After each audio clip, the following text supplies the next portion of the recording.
On New Year's Eve I asked, "Is there a spot for us at the table?" My dad said, "Seats are for important people." My brother laughed, "Stand and watch like always." I quietly left. The next afternoon he called me shaking, "I need $14,000 immediately." I whispered back, "Happy New Year, ask the important people." And then, it's a strange kind of pain hearing things like that from the people you grew up with. The people who know your laugh, your old bedrooms, your worst mistakes. You don't expect kindness from strangers. But your own family? That hits differently. All I wanted was for us to be together. That was it. Just one evening. One meal. One night where I wouldn't have to explain to my kids why we always feel like guests in the place I once called home. I'd been asking for 2 weeks. "Can we come by for New Year's? Do you want me to bring dessert or drinks? Should I pick up something for the kids?" Every message got short answers. Cold, distant. Like they were doing me a favor by even replying. But I still convinced myself I was reading too much into it. I wanted it to work out. For the twins. Lily and Jonah had been talking about seeing their cousins all week. I let them help me make the casserole, the same one Mom used to ask for every year. They picked out matching little outfits, wrapped gifts in shiny paper, and kept peeking out the window to see if it was time to go yet. We arrived around 6. There were 10 cars in the driveway. I should have known. Inside the house was loud. Warm. Music playing. People drinking wine and laughing. My mom's table was glowing with candles and silverware. Every seat was taken. My parents, both of my brothers and their wives, their kids, even a couple of neighbors. Full plates. Open wine bottles. Happy chaos. But no plates for us. Not even space. I stood there holding the casserole dish, my kids close behind me. No one looked up. I said, "Is there a spot for us at the table?" My dad didn't even flinch. "Seats are for important people." Mark, standing next to the fireplace, burst out laughing. "Stand and watch like always."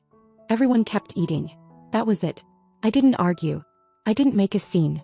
I put the casserole on the counter, took my kids by the hand, and we walked back out. The cold air hit harder than I expected. We ended up in a booth at a diner off Route 9. A waitress in a New Year's headband brought the kids chocolate milk. I let them eat waffles with ice cream. They thought it was the best night ever. I watched the fireworks through the windshield while they slept in the back seat, still holding their gift bags. The next day around 3 in the afternoon I got a call from Mark. I didn't pick up at first. Then I saw he called again. And again. I finally answered. He didn't ask how I was. He didn't say a word about the night before. He just said, voice shaking, "Emily, I need $14,000. Right now. It's life or death." I stayed quiet. He kept talking. Something about a collapsed lung, an uninsured procedure, paperwork gone wrong, the hospital refusing to go forward unless they paid half up front. He said Mom and Dad couldn't do it. Natalie had maxed out their credit cards. He was desperate. I whispered, "Happy New Year, Mark.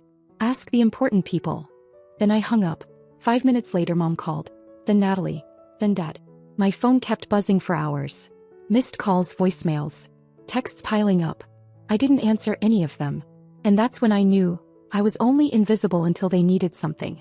Then suddenly I was family again. But not because they missed me. Not because they loved me. Because they were sinking. And they thought I'd be the one to save them. By the end of the first week I stopped counting how many times my phone rang. Mark, Natalie, Mom, Dad. Everyone who had ignored me the night of New Year's was now blowing up my phone like we were best friends. Every voicemail was urgent. Every text sounded like a countdown. At one point Natalie even sent one that said, "If he dies, it'll be on your conscience." They didn't even pretend to care about what happened. Not one of them mentioned the table. The empty plates. The look on my kids' faces when we left. All that was erased like it never happened. As if none of it mattered now that their backs were against the wall. I stayed quiet. I didn't answer, didn't reply. But I listened to every voicemail. Mark left one that sounded like he hadn't slept in days. He said, "I know I haven't been the best brother. I know I messed up. But this isn't about pride or grudges. This is life or death. They won't operate unless we pay. I wouldn't be asking if I had any other option." It shook me. Not because I believed he'd changed. But because despite everything he was still my brother. And then Natalie sent the photo. Mark in a hospital gown lying half upright in a bed. Tubes in his nose. His eyes were closed. The message under it just said, $14,000 or they send him home. No hi, no context. Just that. I stared at it for minutes. Then locked my phone. Then unlocked it again. I don't even know how long I sat there going back and forth in my head. I kept hearing my dad's voice from the night before. "Seats are for important people." And Mark laughing. But now he was the one on the edge. And I was the only one left to hold the rope. I didn't sleep that night. I got up early, dropped the kids at school, and went to the bank. I transferred $7,000. Half. That was more than I'd ever spent on anything that wasn't related to my children. But I did it. I called my mother to tell her. She sounded relieved but cold. Not a single thank you. Just asked when the rest would come. I said there was no rest. That was it. She hung up. Mark called me that night. He said, "Thank you, Emily. Seriously, you saved my life. I'm gonna pay you back, I swear. As soon as I'm out of here." He didn't sound like he was lying. But I didn't let myself feel anything. 2 weeks passed. The surgery was successful. Natalie posted a long, dramatic update on Facebook, full of hearts and hashtags and words like miracle and gratitude. She wrote, "We've made it through the storm. Thank you for all the prayers and support. Family really is everything." I read it 3 times. My name wasn't there. My help wasn't mentioned. To the outside world, I didn't exist. I was just a shadow standing outside the glow of their perfect little world. I gave them a few more weeks. I didn't ask for the money right away. I told myself maybe they were still recovering, maybe they needed time. Then one afternoon I sent a polite message. Just checking in. Do you know when you'll be able to return the $7,000? Things are getting a little tight on my end. It was marked seen. No reply. I waited 2 more days. Then I asked again. This time Natalie replied. She said they were going through a lot, that Mark was still out of work and things were emotionally draining. She said she hoped I could be understanding during this fragile chapter of healing. Then she asked if I could help just a little bit more to cover some new medications and extra rehab costs. Only a couple thousand, she said. Just to get us over the hump. That was the moment it clicked. They never planned to pay me back. To them I wasn't a sister. I wasn't family. I was a wallet they forgot they had. And now that they'd found it again, they thought they could keep reaching in whenever they wanted. I wrote one word back. No. No more. No explanations. No emotion. Just a closed door. I could already imagine what they'd say about me. That I was selfish. That I didn't care if Mark died. That I was bitter and vengeful and holding grudges over something so small, like a family dinner. But I knew the truth. I had raised 2 kids on my own. I had worked 2 jobs. I had survived 2 years of being iced out by my own blood. I wasn't heartless. But I wasn't stupid either. And if they thought they could take from me and disappear, well, they were about to learn what happens when the unimportant one finally says no. After I told Natalie no, I expected silence. But what I got was worse. The next morning I woke up to a message from my mom. "I heard you refused to help again. We're all struggling, Emily. Maybe think of someone other than yourself for once." That was the word she used. Again. Like I hadn't already drained half my emergency savings for the same people who didn't even save me a seat at the table. I didn't reply. I thought that would be the end of it. But it wasn't. Later that week, Natalie showed up at my doorstep. Uninvited. I saw her through the peephole holding a box of bakery cookies and wearing this tight, forced smile. I opened the door just enough to hear her. She said she just wanted to talk, that they were in a really desperate spot, and that she was sorry things had gotten tense. She handed me the cookies like that would make it all okay. Then she got to the point, again asking for more money. This time $5,000. 4 marks, continued recovery. Said he wasn't bouncing back like they'd hoped. Said the hospital bills were stacking up and the insurance had pulled something shady. I stood there in silence, not moving, not speaking. He kept going. She said something like, "You have the ability to help. I don't know why you're punishing us." That's when I shut the door. 2 days later Mark called. He didn't ask this time. He demanded.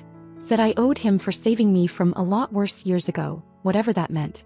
Said family steps up. Said if roles were reversed he'd have given me everything. Took everything in me not to laugh. Instead I said, "You won't see another cent." The next day it got even uglier. My parents called a family meeting. At their house. Told me I needed to come and talk this through face to face. I didn't want to go. I knew it would be a trap. But something in me wanted to see just how far they'd go. So I went. I left Lily and Jonah with a neighbor and drove over after dinner. When I walked in it felt like an intervention. Everyone was sitting around the living room.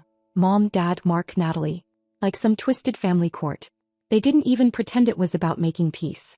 My mom opened with, "We think it's time you stop holding this money over everyone's head." I didn't say a word. Just sat there and let them unravel. My dad said it made no sense that I couldn't spare a few thousand more, considering I didn't have a mortgage or a husband to support. Mark chimed in about how we all carry each other, and Natalie pulled out a notebook of itemized expenses as if I was some bank manager. I waited until they finished. Then I said, "You're not asking. You're expecting. And the answer is no." I stood up and left. No one followed me. No one called out. That was the last time I saw them in that house. A week later, I got a text from Natalie. We've decided we won't be repaying the $7,000. Given the circumstances, we believe it was a gift. A gift. That was the moment I stopped feeling guilty. They hadn't just taken from me. They had decided I didn't deserve boundaries or rights or basic respect. And now they were rewriting history to make it easier to sleep at night. But they forgot something. It wasn't a gift. I had the wire transfer records. The text messages. The voicemail. I printed them all. And I called a lawyer. There's something surreal about walking into a lawyer's office with a stack of screenshots and bank receipts and saying, "This is what my family did to me." You expect a reaction. But maybe disbelief. But he didn't flinch. He'd seen it before. The transfer receipt, the voice messages from Mark, the text from Natalie, even the ridiculous email from my dad calling me selfish. They were more than enough. He told me flat out, "This isn't a misunderstanding. This is debt. And it's enforceable." We drafted a repayment request. Clear, formal, and signed by him. A letter that made it very obvious. Either pay back the $7,000 within 14 days or we go to court. I knew it would rattle them. I didn't expect what came next. The reply didn't come from Mark. It came from my father. He didn't just ignore the legal tone, he threw it in the trash. His email to my lawyer accused me of weaponizing a moment of crisis, said I was tearing the family apart for money, and hinted that if I kept going I'd regret it. It was the same tone he always used when I was a kid. The one that told me I wasn't allowed to stand up for myself without consequences. But I wasn't a kid anymore. I told my lawyer to proceed. File the papers. Let them squirm. The surprise came 4 days later. I was doing laundry when my phone rang. Unknown number. I almost let it go to voicemail. But something in me said pick it up. It was my youngest brother, Ryan. I hadn't heard his voice in over a year. He'd moved to Oregon working in tech, kept his distance from all the family drama. I thought he'd washed his hands of us a long time ago. He got straight to it. "Emily, I heard what's going on. I just want you to know I've seen everything. I believe you. And I don't think you're wrong." I didn't speak right away. I think part of me had forgotten what it felt like to have someone in the family say those words. Then he told me something I didn't expect. They'd added him to a private group chat, just before Mark's surgery. A family group thread meant to keep everyone in the loop. Everyone except me. He'd mostly stayed quiet in it, just watched. He'll know. He said they'd been talking about me for weeks. At first it was just passive jabs. Then they started mocking me directly. Natalie had said, she's too proud to ask for help but expects to be included. It's exhausting. Mark had written, let her stew. He'll cave. She always does. And then worse, she's just bitter. We'll tell people it was a gift. Who's going to take her side? She's always been a drama magnet. My own mother had typed, she should be grateful we even let her show up. After everything. Ryan took screenshots of everything and sent them to me. I read each message slowly, like peeling off a bandage. What shocked me wasn't what they said. It was how normal it seemed for them. There wasn't a trace of guilt in those messages. Not even a second thought. That's when it hit me, they really believed I didn't matter. That they could take from me, mock me, erase me, and still expect me to stay quiet and kind. Ryan said one more thing before we hung up. They're panicking now. Mark's lawyer called me. They want to settle. Quietly. They don't want this going to court. I could hear the hesitation in his voice, like he thought I might jump at the chance to end it all. But I didn't want quiet. I wanted them in the open. I wanted what they'd done written down and stamped by a judge. I wanted to show them that the unimportant one had finally learned how to speak, and that this time I wasn't going away. I told Ryan, I'm not settling. He paused. Then said, I'll be there when you go to court. Just say the word. Court isn't like in the movies. There's no dramatic music, no final speeches that make everyone cry. It's fluorescent lights, thin carpet, and a small room where the truth either holds up, or it doesn't. I showed up early. My lawyer met me at the entrance and walked me in. I don't think I said more than 10 words the whole time. I didn't need to. Everything that needed to be said had already been printed, filed, and time-stamped. Ryan arrived right before we were called in. He looked uncomfortable in a dress shirt, but I could tell he meant it. He gave me a small nod like, whatever happens, I'm here. And that was enough. Mark walked in with Natalie and their attorney. She was in full performance mode, heels, blazer, folder in hand, like she was the one filing the lawsuit. Mark looked smaller than I remembered. Tired. But not sorry. The case was simple. $7,000 transferred from me to my brother. Verbal promise to repay, confirmed in writing and voicemail. No repayment. Clear as day. My lawyer walked the judge through everything, methodically, calmly. He presented the evidence like it wasn't even a question. And then, when he introduced the group chat messages Ryan had given me, you could feel the mood shift in the room. Natalie looked blindsided. There it was in black and white. Let her try. She'll just embarrass herself. And we'll say it was a gift. The judge read it twice, then looked over the rim of his glasses at them like they were children caught stealing lunch money. Their lawyer tried to recover. Argued it was a family matter, that emotions were high during the surgery, that surely this was just a misunderstanding between siblings. But when Mark was asked directly if he had ever told me he'd pay the money back, he said yes. That was the end of it. The judge ruled in my favor. Full repayment, plus a small penalty and filing fees. 30 days. Or collections would begin. I won. And in that quiet little room with no applause, no cameras, and no one waiting to hug me at the door, I felt nothing. No joy. No satisfaction. Just the kind of exhaustion that sits behind your eyes and doesn't leave for a while. Outside the courthouse, Ryan walked with me to my car. He didn't say anything for a minute. Just leaned against the door and looked out across the parking lot. Then he said, "You were right to make this real. You gave them every chance. They chose this." I nodded. But my stomach was still heavy. Not with guilt. Just the weight of knowing it didn't have to be this way. They could have said thank you. They could have said sorry. They could have even lied and said they appreciated it. But instead they tried to erase what I did, and then shame me for not disappearing quietly. The wire transfer came on day 28. From Natalie's account. No note. No call. Just the money. I stared at the screen for a few seconds before closing the app. That night my mom sent me one last message. "You've made your decision. So have we. Please don't contact us again." My dad unfollowed me on everything. Mark blocked me. Natalie posted a vague quote about snakes who wear family masks. I didn't react. I just watched it all unfold from a distance. But Ryan stayed. A week after the court ruling, he showed up with pizza and a new board game for the twins. He came back the next weekend too. Helped me fix a cabinet in the kitchen. Watched a movie with the kids. He didn't say much about the case again, just acted like family should. And one night, as we sat on the porch after the kids had gone to bed, he looked over and said, "You never stopped being one of us. They just couldn't handle the fact that you stopped needing them." I don't know why, but that's when I finally cried. Not because I lost them, but because I finally understood. Real family isn't who sits at the table. It's who stands beside you when everyone else walks away. After the court case, life didn't explode. It just peeled back. Like a wall had been torn down and behind it was only quiet. No phone calls. No late-night texts. No awkward birthdays or guilt-laced reminders from my mother about not drifting too far. Just silence. Thick, deliberate silence. And for the first time in my life, I didn't chase it. Lily and Jonah stopped asking about their grandparents. I think they felt the shift before I did. Kids always know. I never explained what happened. I figured one day when they were older they'd ask. And when they did, I'd tell them the truth. Not out of spite, but because they deserved to know what it costs to keep your dignity. Mark never spoke to me again. Natalie blocked me on everything. My parents stayed loyal to them, which didn't surprise me. What hurt more was realizing they had probably been waiting for an excuse to cut me out entirely, and I'd finally given them one they could use without guilt. They didn't want me to stand up for myself. They wanted me to stay quiet and be grateful for crumbs. But I wasn't hungry anymore. A few months passed. Then a season. Ryan stayed close. Every weekend or so he'd come over, help around the house, bring things for the kids. Never out of pity. Just presence. One night we were putting together a bookshelf I'd bought secondhand and I said, half joking, "Do you think they'll ever talk to me again?" He didn't laugh. He just looked at me and said, "Do you want them to?" I didn't answer. But I thought about that question for days. Because the truth is, the heartbreak wasn't just losing them. It was accepting that I never really had them the way I thought I did. They loved the version of me that didn't ask for anything. The one who showed up quietly, paid her way, made casseroles, and stayed in the corner. The moment I stepped forward, the illusion cracked.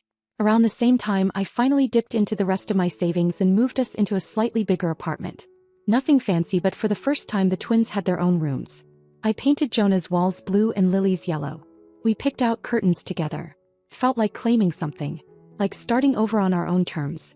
I picked up more freelance contracts, leaned into work, tightened our budget again. It was hard, but it was my hard. Not the kind that drains you for people who don't see you. The kind that builds something slowly, honestly. And then came the envelope. No return address. No note, no explanation. Just a folded money order inside for $1,000. In the top corner of the envelope, tiny writing in Mark's handwriting. From me. Not her. I didn't know what to feel. It wasn't enough to change anything. It wasn't an apology. But it wasn't nothing either. It sat somewhere in that gray space where broken people live when they can't say sorry but still want to be seen. I put it in a drawer. Never cashed it. Never responded. I didn't need his money. I needed him to understand what he did, and $1,000 wasn't going to buy that. The holidays came and went. No cards. No calls. I didn't expect any. What I did get was a visit from Ryan on Christmas Eve. He brought presents for the twins, sat on the floor helping them build a Lego set and stayed until midnight. We watched the snow fall from the couch while the kids finally slept. Just quiet conversation, peppermint tea, and the peace of knowing someone chose to stay. Before he left, I asked him why he'd never picked a side all these years. He said, "I didn't think I had to. I thought we were all on the same team." Then he looked at me and said, "I was wrong. But I won't make that mistake again." I didn't cry. Not then. But later that night when I saw the kids curled up together under the tree lights, I let myself feel all of it.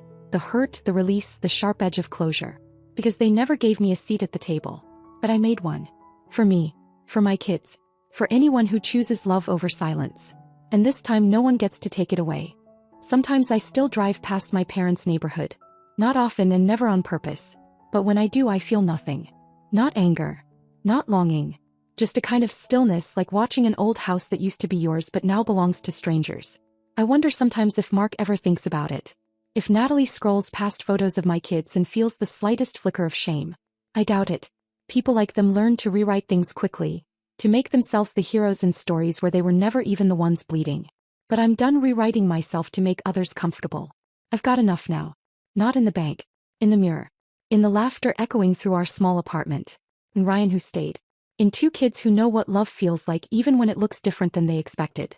And every year on New Year's Eve I set out 3 chairs. Not because I'm expecting anyone, but because we no longer stand and watch. We eat. We belong. Right where we are.